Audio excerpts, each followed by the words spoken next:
I mean, as much as I admire women like Nadine, I can't help but wonder how many those women are. I mean, I just came from an interview where another guest, who was a Saudi woman, was saying that if a woman is beaten by her husband, it must be because she did something wrong or she didn't obey him. So I don't know how hopeful one can be in this situation. And looking at this, at things as a whole in the Arab world, I cannot afford the luxury of being optimistic. We're definitely not moving forward, not yet. I was going to say, because Beirut really is a crossroads for the Arab world. How do you feel the situation is in the city where you are now? Well, let me give you a small example about the country that is always described as the most advanced or modern in the Middle East or in the between all the Arab countries. I, as a woman, if I want to travel with one of my kids, I have to get my husband's approval first. But if he wants to travel with my kids, he can just take them and leave the country. So this is just a small example of the discrimination that is still here even in Lebanon.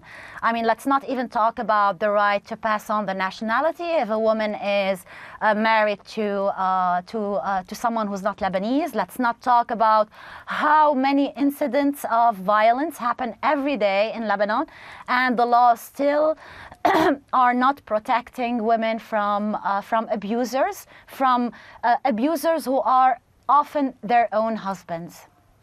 Outside of the Beirut bubble, if you will, are things improving?